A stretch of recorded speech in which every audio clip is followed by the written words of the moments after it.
Hello and welcome everyone. Today we will see how to start an essay, what should be the approach. UPSC is asking philosophical essays and it is very important to have a good start to an essay, and that will set the rhythm for the rest of the essay, and you will not waste much time if you have a good start. So let's see. Forest precedes civilization and deserts follow them. This is a topic from 2024. So what is the basic is that you've identified the terms in that. The first term is forest, then civilizations, then deserts. Okay, so now the first way to approach is to define the terms in simple way. Okay, like what does it mean to you and what does it actually mean. Okay, that is the first thing. So forest means forest, and civilizations you can define, and deserts.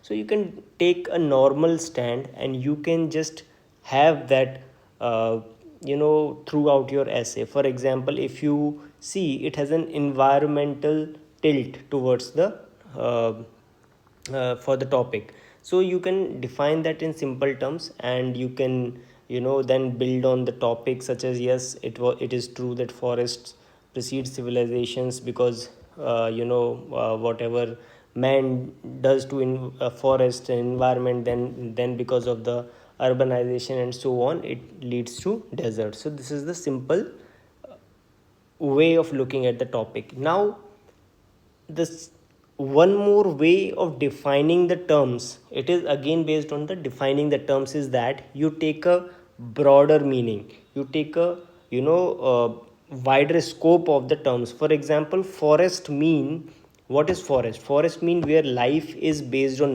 natural resources, nature and processes. Okay, so there are no as such man-made things. And then civilizations came, then you define what is the civilization and how it is change the life in every aspect, not just environmental aspect. Okay, for example, you grow food, you are not dependent on the nature for it.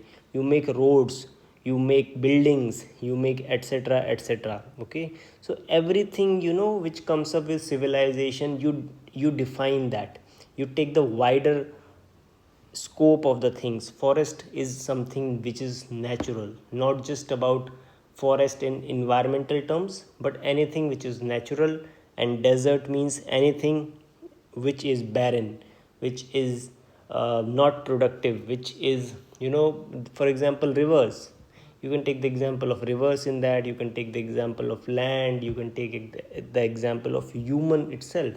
For example, forest means the human is very sturdy. Humans are physically strong, and when civilizations occur, and then the technology evolves, and then came the desert phase means humans become less productive and so on, machines take over. So you can prove your point through these things. So this is about taking a stand. So what I mean, whatever stand you are taking, there are two ways to do it. First, you can make it in simple terms, that is also correct, but you should have enough points. And if you are taking wider scope of the things, then it should be, there should be coherence in that how you define it. Now we come to the second way. Second way is that you give an example. You start with an anecdote which can be real or fictional. For example, in this case, Indus Valley civilization, what preceded it and what was after that. Because of the disasters, because of everything, you can use that. So first paragraph should be about that. Then you can give a fictional example also, right? For example, if you see today, you can take it from present, that today there are many civilizations where water shortages, there rivers are getting dirty, and this will lead to desertification. Forests are being cut and so on.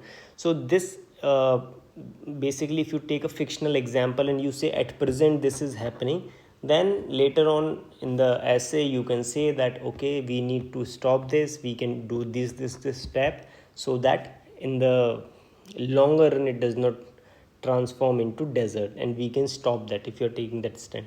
So basically, you can take the example of a fictional place, fictional civilization, or a real civilization, depending on your stand. For example, if you believe that yes it is true, then these are the examples I am telling. If you believe no, this is not true, then no, forest does not precede civilizations and desert does not follow them, then you have to take an appropriate example. Now the third way, which I have not written here, is very simple, very easy, but I am saying it should be, it will give you marks, but I am not for that third way, which is a little complex, but it will give you marks if you get it right. If you get it right, it will give a very good, start to your essay. And this generally use some quotes from a book, some poems, something like that. Okay. For example, if there is an essay on forests, deserts, and civilizations, if you can think of a poem, which again, you have to define later on, but that will give a true sense that you understood the topic, but it should be contextually right, and it should be seen in your essay later on. But I will suggest that you stick to these two ways, okay, for simple, uh, you know simple way, and will give you good marks also, and there's no risk involved as such. And there are two topics which you have to write on, so you can select one for the one and other for the second essay. So this is an easy way of doing it and a simple way, but you need to practice this, uh, and we will teach you how to write, how to approach the body part of the essay, and what are the kind of stands you can take on the philosophical topics. But I think it will give an idea to you that how you can start a essay topic.